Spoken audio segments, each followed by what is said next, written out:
Hello literature lovers, welcome to literate club. Hope you all are doing great. और आज हम फिर से कंटिन्यू करते हैं अपने पीजीटी वाले पीवाईक्यू को 2016। ओके, तो हम लोगों ने 35 क्वेश्चन तक किया हुआ है प्रीवियस वीडियो में। आज हमारा नेक्स्ट वीडियो में हम आगे के क्वेश्चंस को कवर करेंगे। ओके, सो यहाँ पे डायरेक्ट नरेशन में आपको बनाना है, इनडायरेक्ट बना चुका है वो। ओके, तो she asked us if we had anything to say. Okay, तो ये क्वेश्चन पूछा जा रहा है इसमें। तो okay, तो D option is the right correct answer. He said to me you are lucky and I am unlucky. Okay, तो इसको हमको इनडायरेक्ट में बनाना है। तो he told me that I was lucky and he was unlucky. That is the right answer. Okay, which of the following is not a closet drama. तो closet drama basically होता क्या है? तो ऐसा वर्क, ऐसा प्ले या drama जिसको हम केवल रीडिंग पर्पस के लिए लिखते हैं, या उसको केवल पढ़ने के लिए ही हम मतलब उसको हम पढ़ सकते हैं, दैट्स इट।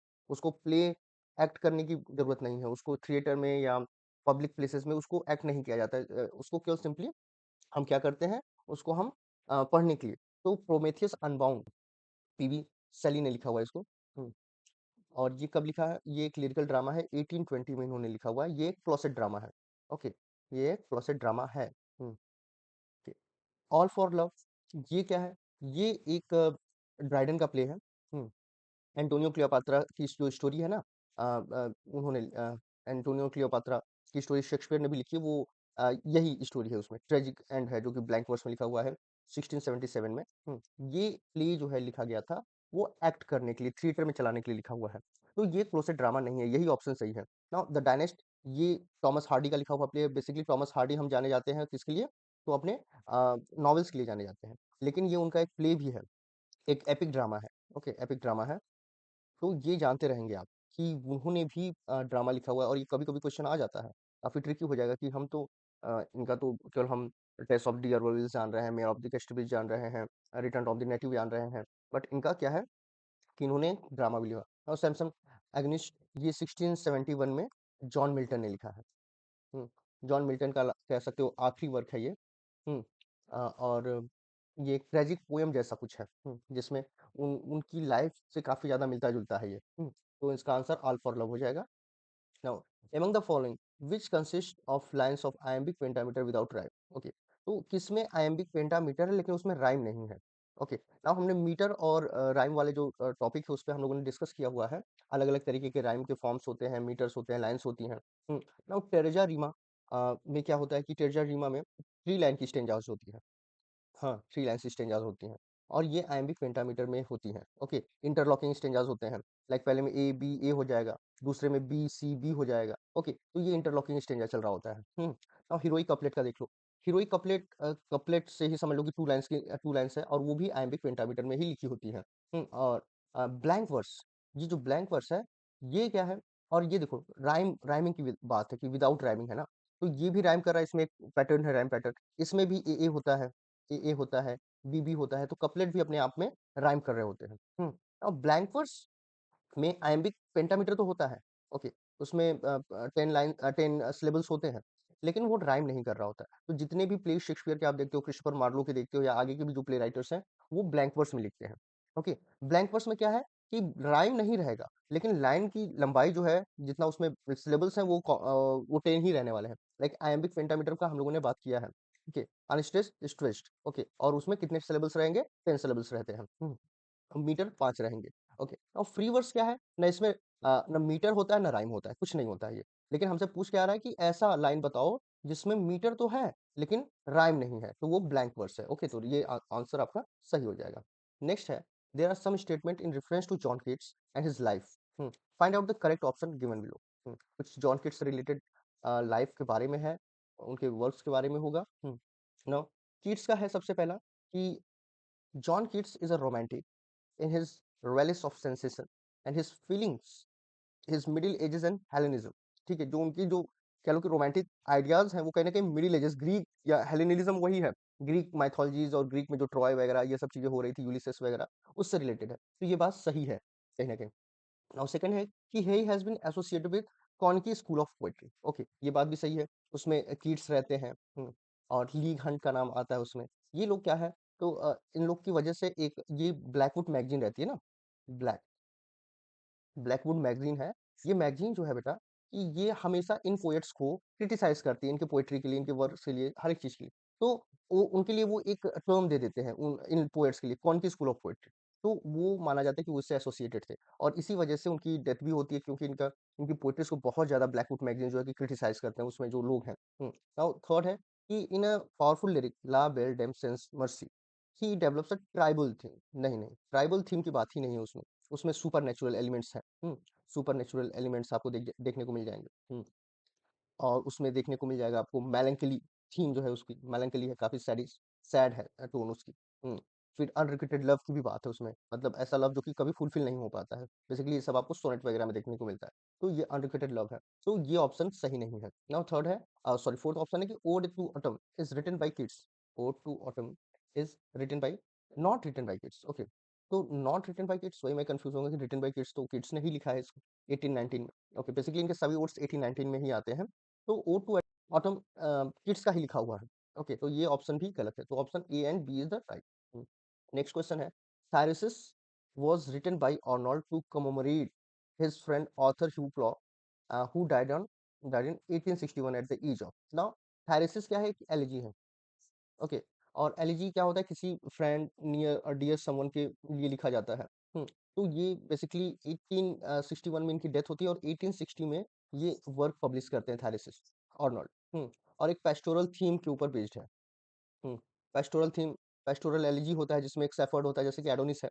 ओके, तो ये इसमें जब वो मरते हैं तो उनकी एज जो रहती है वो 40 ईयर्स रहती है।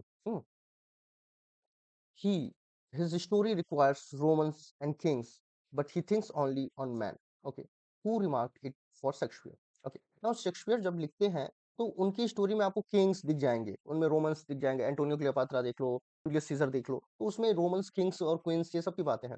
लेकिन अगर आप उनकी कैरेक्टर्स को देखते हो तो वो काफी कॉमन पर्सन के जो ट्रेड्स होते हैं, कि वो उसके अंदर ग्रीड है, लालच है, एंगर है, जेलसी है, ये सभी चीजें आपको मिल जाती हैं। तो ये बात शेक्सपियर के बारे में किसने कही है? तो ये डॉक्टर जॉनसन या डॉक्टर सैमुअल जॉनसन ये कहते हैं अपने एक वर्क में प्रीफेस टू शेक्सपियर करके है। Preface to Shakespeare. ओके, उसमें ये बात विलियम शेक्सपियर के लिए वो बोलते हैं 1765 में। वो एक तरीके से कहीं ना कहीं क्रिटिसाइज कर रहे हैं, ऐसा कह सकते हो, क्योंकि जॉनसन का ये ऐसे ही वो क्रिटिसिज्म कहते हैं करते हैं। Who called Shakespeare the largest and the most comprehensive soul? ये काफी बार पूछा जाता है ये क्वेश्चन कि हु हैज सेड दिस। तो ये एन एसे ऑफ ड्रामेटिक पोएजी में बात बोली गई है। तो अब एसे ऑन ड्रामेटिक पोएजी से आप जान सकते हो कि ये किसने लिखा है। 1668 में ये लिखा है जॉन ड्राइडन ने। ओके, वो भी वही न्यू क्लासिकल एज में ही दोनों राइटर्स आते हैं, अलग अलग। एज ऑफ जॉनसन अलग है, एज ऑफ ड्राइडन अलग है। तो ये ड्राइडन ने बोला है। Now which of the following is not a revenge tragedy? Okay, तो इसमें से कौन सा रिवेंज ट्रेजेडी नहीं है? नाउ रिवेंज ट्रेजेडी मतलब क्या होता है? ट्रेजेडी जिसकी एंडिंग क्या होती है वो काफी सैड होती है, उसमें हीरो की डेथ हो जाती है। हाँ, ऐसी चीजें होती हैं। नाउ रिवेंज उसमें एक आगे टर्म जुड़ गया है। नाउ रिवेंज ट्रेजेडी में क्या होता है कि हम बदला लेने के लिए अपना डाउनफॉल करा लेते हैं। तो उसमें आपको देखने को मिल जाता है हैमलेट, सबसे पहला उसका प्राइम एग्जांपल आपको देखने को मिल जाता है, वो है हैमलेट, जो कि 1601 में शेक्सपियर ने लिखा हुआ है। नाउ इसमें अगर स्टोरी आपको थोड़ा भी पता होगी तो उसमें ये है कि जो हैमलेट है उसके फादर को उसके अंकल ने धोखे से मार दिया था। अब उसके फादर का घोस्ट हैमलेट से मिलने आता है और उसको बताता है कि उसके अंकल ने उसको मार दिया। ओके, ना अब वो जानता है अब वो उसका बदला कैसे लेता है, और उस बदला लेने के चक्कर में, उसका रिवेंज लेने के चक्कर में कहीं न कहीं उसकी भी डेथ हो जाती है। Now same with duchess of Malfi, John Wester का लिखा हुआ है ये प्ले। जॉन वेस्टर ये पोस्ट शेक्सपियरियन प्ले राइटर है। शेक्सपियर के बाद आते हैं। 1613 और 14 के अराउंड ये प्ले लिखा हुआ है। ये भी एक तरीके का क्या है, एक रिवेंज ट्रेजेडी है। नाउ वॉल्पोने ये लिखा है बेन जॉनसन, बेन जॉनसन ने लिखा है इसको। ये अब यहाँ का जॉनसन का इनका स्पेलिंग अलग रहेगा। वो डॉक्टर जॉनसन में एच लगा हुआ है। ये 1606 में लिखा हुआ है और ये शेक्सपियर के कंटेम्प्रेरी रहे हैं और शेक्सपियर के प्ले में शेक्सपियर ने इनके प्ले में भी एक्ट किया हुआ है। और ये प्ले जो है वो एक कॉमेडी है। ये ट्रेजेडी नहीं है, रिवेंज ट्रेजेडी नहीं है। तो ये ऑप्शन सही हो जाएगा ना। गॉर्बोडक की बात कर लेते हैं। गॉर्बोडक 1561 में लिखा हुआ है। 1561 में। और ये थॉमस नॉर्टन, या थॉमस भी पढ़ते हैं इसको, थॉमस नॉर्टन एंड चेकविल्स, थॉमस एक्विल, दोनों ही थॉमस हैं। ओके, और ये माना जाता है this is the first English tragedy, ये पहला इंग्लिश ट्रेजेडी है। ओके, तो ये ऑप्शन वॉल्पोने ये सही है।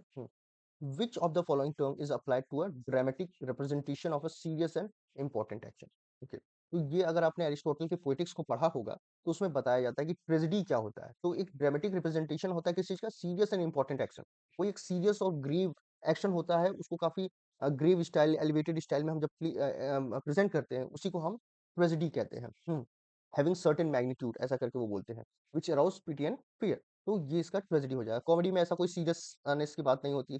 ट्रेजिक कॉमेडी में क्या है कि स्टार्टिंग में तो वो सीरियसनेस दिखता है, लेकिन लास्ट में चीज़ें हैप्पी एंडिंग हो जाती है, तो वो भी नहीं होता है। और सटायर में भी कोई ऐसा नहीं है, हम लोगों को क्रिटिसाइज़ करते हैं, उनको करेक्ट करने के लिए लिखते हैं। तो tragedy is the right answer. 46 है कि which of the following statement is not correct? Okay, not correct about William Wordsworth. William Wordsworth के बारे में कौन-सा स्टेटमेंट सही नहीं है? So Wordsworth records that his earliest verses were a tame imitation of Pope's versification. Okay, तो Wordsworth ने ये चीज ऑन रिकॉर्ड कही है कि उनके जो पहले की जो पोएट्रीज होती थी, अर्ली पोएट्रीज उनकी होती हैं, वो किससे रिलेटेड है? वो पोप से काफी ज्यादा इंस्पायर थे। तो ये बात सही है, उन्होंने पोप को काफी ज्यादा इमिटेट किया है, कॉपी किया है अपने अर्ली पोएट्रीज में। Now another one is throughout his life he never wavered in his faith to himself and his immortality as a poet. ये बात भी सही है कि उन्होंने कभी अपने आप को ऐसे नहीं दिखाया। वो हमेशा ही पोएट्री लिखते रहे। हाँ, now third option is lyrical ballads are published at Cockermouth. Now Cockermouth Wordsworth से रिलेटेड है, ठीक है, लेकिन ये इनका क्या है? बर्थ प्लेस है। ना कि उनका ये क्या है, वहां पे लिरिकल बैलेट पब्लिश हुआ है। तो ये ऑप्शन जो है गलत है, और यही जो कि मतलब ऑप्शन सही होगा। हाँ, एक ये है। फोर्थ ऑप्शन भी देख लेते हैं कि prelude was completed in 1805। Okay, ये बात भी सही है। प्रिलूड 1850 में भले पब्लिश हुआ after death of Wordsworth, but ये लिखा जा चुका था 1805 में ही। Okay, next question is which of the following statement is not correct with reference to PV Shelley? Not correct, देखो बार बार ऐसे क्वेश्चंस आते हैं, हमें लगता है कि अरे ये तो ऑप्शन सही है। जैसे हमने पहला पढ़ा, the unfinished work of triumph of life derived metaphorically and thematically from Dante and Petra. बात सही लग रहा है, हमने इस पे टिक लगा के आगे निकल लिया। लेकिन यहाँ पे क्या है? नॉट है। ओके, तो this is the right option. हमें और हमको बताना क्या है कि जो कि करेक्ट नहीं है शैली के बारे में। तो पहला है कि द ट्रायम्फ ऑफ लाइफ। देखो यहाँ पे एक, यहाँ से एक क्वेश्चन निकल जाएगा, अनफिनिश्ड वर्क शैली का कौन सा है? तो द ट्रायम्फ ऑफ लाइफ करके है। और ये इन्होंने लिखा था पेट्रार्क और डांटे के। देखो डांटे का the divine comedy, divine comedy उससे इंस्पायर थे ये थोड़े से। और ठीक है, और पेट्रार्क का था ट्रेनोफी करके एक वर्क था उनका, ट्रेनोफी। ओके, इन दोनों वर्क से काफी इंस्पायर होकर इन्होंने ये वर्क अपना लिखना शुरू किया था। But the subtitle of Adonis is the spirit of solitude. नहीं, ऐसा नहीं है। ठीक है, एडोनिस का कोई वैसे सबटाइटल नहीं होता, फिर भी लोग अगर कहते हैं तो क्या कहते हैं? An elegy on the death of John Keats. John Keats के डेथ पे उन्होंने लिखी थी, और ये 1821 में जब उनकी डेथ हुई थी तब ये लिखी थी। ओके, तो ये सबटाइटल इसका नहीं है, so this is not correct about Shelley. Hellas inspired by the Greek rebellion against Ottoman rules. Okay, ये बात भी सही है कि वो उस समय ग्रीक जो इंडिपेंडेंस के लिए जो फाइट कर रहे थे लोग, उनको काफी ज्यादा वो सपोर्ट कर रहे थे। एंड इन अलास्टर शैली has represented an account of the quest of young poet. हाँ, यंग पोएट्स कैसे मतलब अपनी चीज़ों को करते हैं। हाँ, वहाँ पे ये अलास्टर में आपको द स्पिरिट ऑफ सॉलिट्यूड देखने को मिल जाता है। इसका ही नाम है the spirit of solitude. Okay, Alastor को ही हम द स्पिरिट ऑफ सॉलिट्यूड के नाम से भी जानते हैं, जो कि 1815 में इन्होंने लिखी है। Okay, so correct option is the subtitle of Adonis is not actually basically. Okay, next question है कि विच of the following character does not appear in? Okay, देखो नॉट के क्वेश्चंस बहुत इंपॉर्टेंट हो जाते हैं, क्योंकि हमें लगता है कि हम नॉट एक छोटा सा टर्म है, और हम पढ़ने में एक फ्लो में पढ़ते हैं तो हम आगे निकल जाते हैं, नॉट पे हमारा ध्यान ही नहीं जाता है। और हम कि हमने दिमाग में आ जाता है कि अपीयर इन डेविड कॉपरफील्ड, हमने देखा हैम है, तुरंत मार के आगे निकल गए। टॉमी रिडल है, वो भी है। डॉक्टर स्ट्रॉन्ग भी है। ये सभी कैरेक्टर्स आपको देखने को मिल जाएंगे। हैम कौन है? तो हैम जो है कि वो नेफ्यू है मिस्टर पैगोटी का। मिस्टर पैगेटी एक उसमें काफ़ी एक अच्छे पर्सन हैं, जो कि उसके कैब ड्राइवर भी रहे हैं। टॉमी ट्विडल ये फ्रेंड रहा है डेविड का। जब डेविड को एक स्कूल में भेज दिया जाता है, सैलेम हाउस करके। हाँ, उस स्कूल में ये उसका फ्रेंड रहता है टॉमी ट्विडल। डॉक्टर स्ट्रॉन्ग एक स्कूल मास्टर है, ठीक है, काफ़ी अच्छे हैं वो। तो ये तीनों कैरेक्टर्स आपको यहाँ देखने को मिल जाते हैं, किसमें? डेविड कॉपरफील्ड में। लेकिन ये जो डॉक्टर रैंक का कैरेक्टर है, ये डेविड कॉपरफील्ड में नहीं है। और ये कैरेक्टर कहाँ है? ये कैरेक्टर हेनरिक एस्बिन की प्ले में है, अ डॉल्स हाउस। एब्सन का प्ले है अ डॉल्स हाउस। अ डॉल्स हाउस। उस प्ले में ये कैरेक्टर आपको देखने को मिलता है डॉक्टर रैंक का। नेक्स्ट है for the world which seems to lie before us like a land of dreams is taken from the poem. तो ये मैथ्यू अर्नोल्ड के डोवर बीच से लिया गया है। डोवर बीच करके उनका एक पोएट्री है, ठीक है, जो कि 1867 में न्यू पोएम्स करके एक कलेक्शन आया था, न्यू पोएम्स। ओके, ये उस कलेक्शन का नाम है, उसमें ये आपको मिलता है डोवर बीच। और वो विक्टोरियन एज के अनसर्टेनिटी को, ठीक है, विक्टोरियन एज एक बहुत ही कंफ्यूज स्टेज वाला एज है, डाउट एंड अनसर्टेनिटी है, ठीक है। क्या है कि साइंस जो है कि वो धीरे धीरे डेवलप हो रहा है, लोगों का रिलीजन से जो फेथ है वो खत्म हो रहा है। ओके, तो इस वजह से ये काफी ज्यादा कंफ्यूज स्टेज ऑफ एज माना जाता है। नेक्स्ट क्वेश्चन है, which of the following work by Thomas Hardy appeared anonymously in 1871? Anonymously मतलब होता है कि जब हम कोई बुक पब्लिश करते हैं उसमें अपना नाम नहीं देते हैं, दैट इज एनोनिमस। तो ऐसा क्या कौन सा इसमें से रहा है? तो उनका जो पहला ही वर्क कह लो एक तरीके से रहा है, उनका फर्स्ट नॉवल है ये, जो कि फर्स्ट नॉवल है, 1871 में ये पब्लिश हुआ, यही है जो कि उन्होंने एनोनिमसली पब्लिश किया। सटायर्स ऑफ सर्कमस्टांसेस, ठीक है, ये एक कलेक्शन रहा है। किसका कलेक्शन रहा है? तो ये कलेक्शन रहा है ऑफ पोएम्स, ओके, जो कि पब्लिश हुआ 1914 में, ओके, काफी बाद में। हाँ, अंडर द ग्रीनवुड ट्री, ये 1872 में पब्लिश हुआ था और इसमें सबसे पहले उन्होंने अपना नाम दिया था। ओके, तो जो पहला डेस्परेट रेमेडीज करके इनका वर्क है उसमें उन्होंने अपना नाम नहीं दिया हुआ है। ओके, नेक्स्ट क्वेश्चन है, which of the following work has not been written by Kamala Das? इसमें से कौन सा वर्क जो है कि वो कमला दास ने नहीं लिखा है? ये तीनों ही पोएम्स जो हैं वो कमला दास ने लिखे हैं और इनकी थीम्स हमेशा देखोगे आप, लव, डिजायर, फीमेल आइडेंटिटी की बात होती है उसमें, फीमेल आइडेंटिटी की बात होती है, फिर उसमें पर्सनल आइडेंटिटी की भी बात होती है, हम्म पर्सनल आइडेंटिटी की भी बात होती है, फिर उसमें आप देखोगे हो जेंडर रोल की भी बात होती है। तो ये सब आप उनके कह सकते हो कि उनके वर्क्स में ये सब आपको देखने को मिलता है और ये तीनों ही वर्क्स उनके हैं। हाँ, ये 1976 में इन्होंने लिखा था इसको, ये 1973 में था। ये सब कलेक्शंस है उनके पोएम्स के, ओके, कोई एक सिंगल पोएम्स नहीं है, पोएम्स के कलेक्शन है। नाउ द अनफिनिश्ड मैन, ये आपको लिखा है नजीम एजिकल ने। नजीम एजिकल ने एक जू इंडियन पोएट है, 1960 में लिखा था। और इनके जो थीम होते हैं वो अर्बन एलिनिएशन से रिलेटेड होते हैं, अर्बन एलिनिएशन। हाँ, कि मतलब वो हो के भी उनका आइडेंटिटी कहीं ना कहीं नहीं है। तो ये चीज आपको इनके पोएम में देखने को मिल जाता है और इन 1960 में कहीं ना कहीं ये पब्लिश हुआ है ये। नेक्स्ट आते हैं, a boy's will is written by, a boy's will is written by, okay, Robert Frost. हाँ, रॉबर्ट फ्रॉस्ट ने, ये इनका फर्स्ट पोएटिक कलेक्शन रहा है। हाँ, फर्स्ट पोएट्री कलेक्शन में इन्होंने ये रहा है इनका अ बॉयज विल करके, 1913 में लिखा है।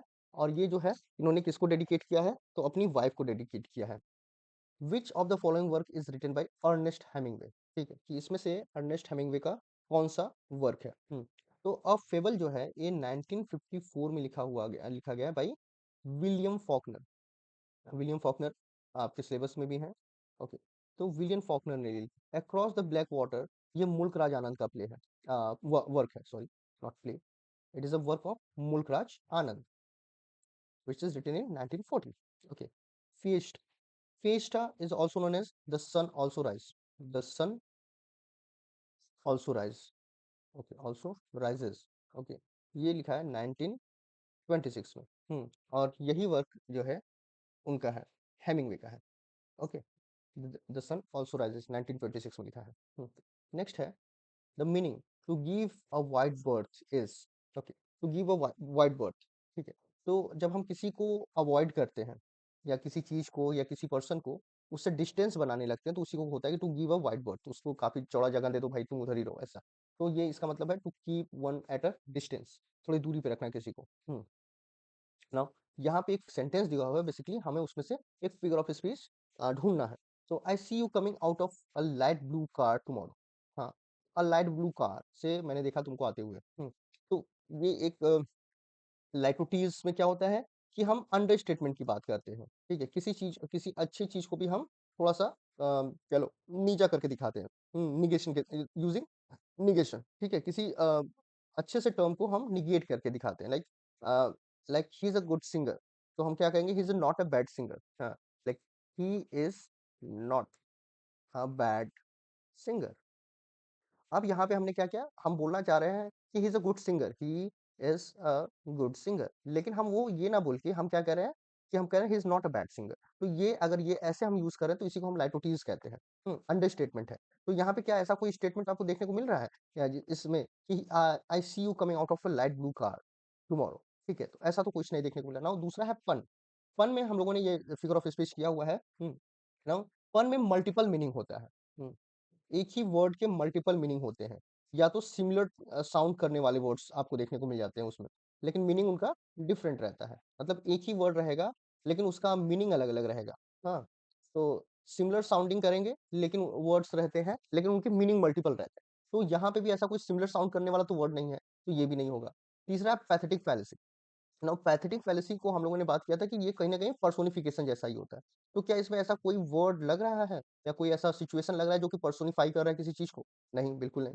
तो इन्वेंडो, इन्वेंडो में देखो क्या होता है कि इनडायरेक्ट या सटल रिमार्क हम करते हैं किसी को।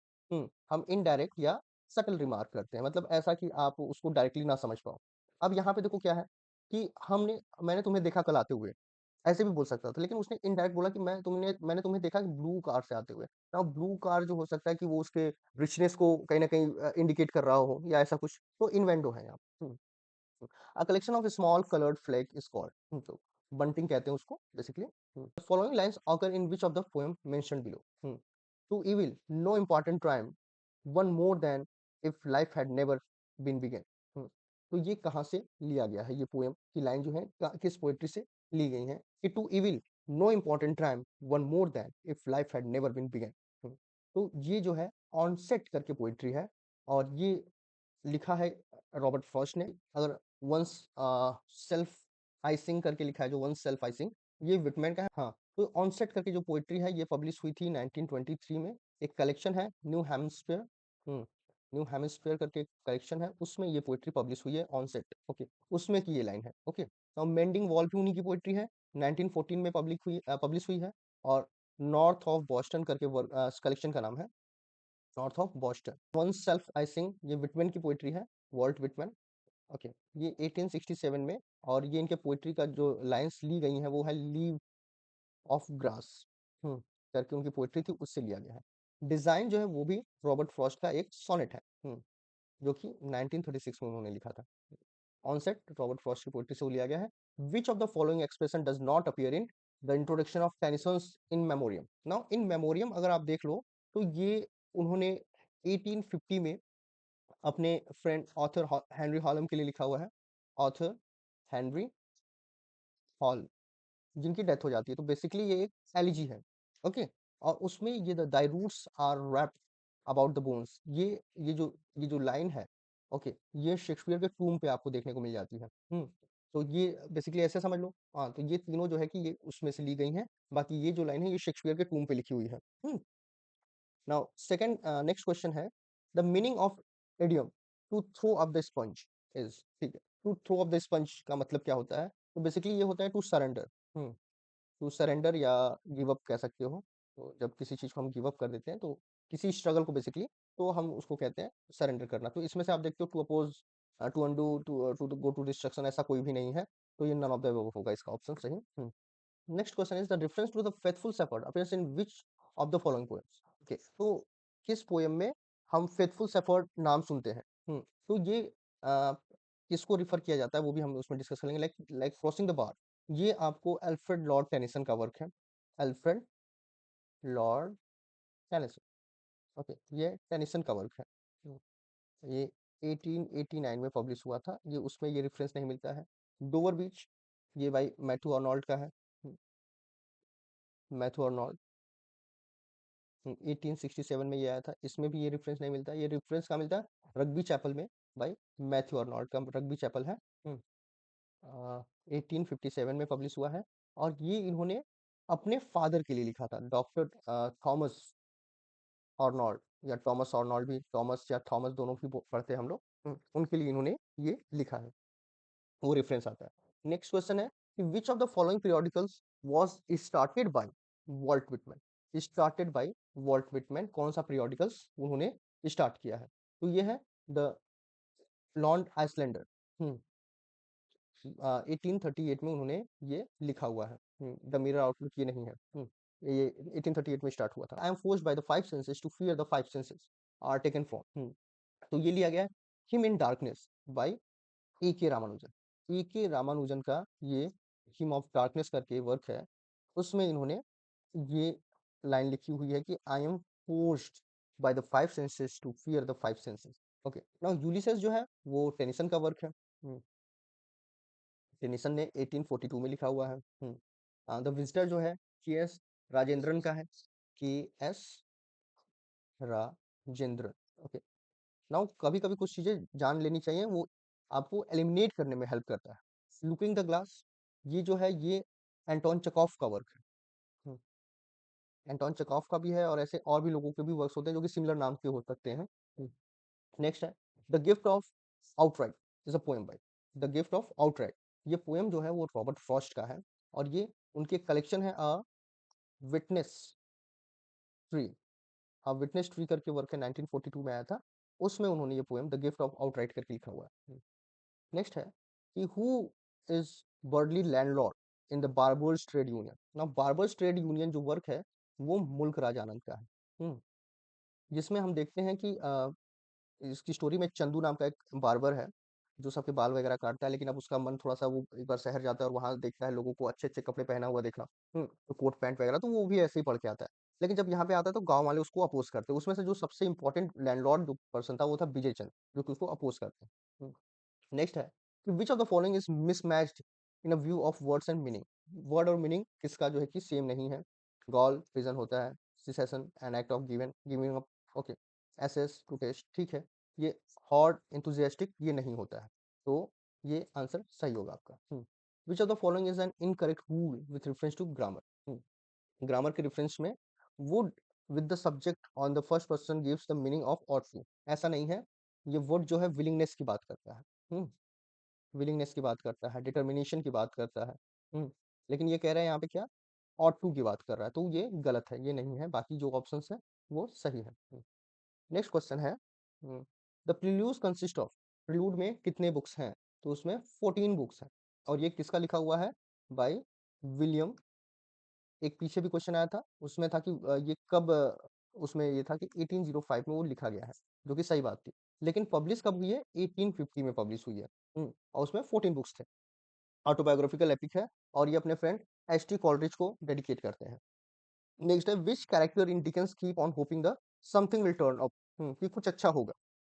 ऐसा एक कैरेक्टर डेविड कॉपरफील्ड में आपको देखने को मिलता है। बेसिकली चारों ही कैरेक्टर्स नहीं, तीन कैरेक्टर्स आपके डेविड कॉपरफील्ड के हैं, मिसेस हैविशम ग्रेट एक्सपेक्टेशन की हैं। नाउ ये समथिंग विल टर्न अप, ये जो कॉन्सेप्ट है ये मिस्टर मैकाबुर का रहता है। डेविड कॉपरफील्ड 1850 में ये भी पब्लिश हुआ है।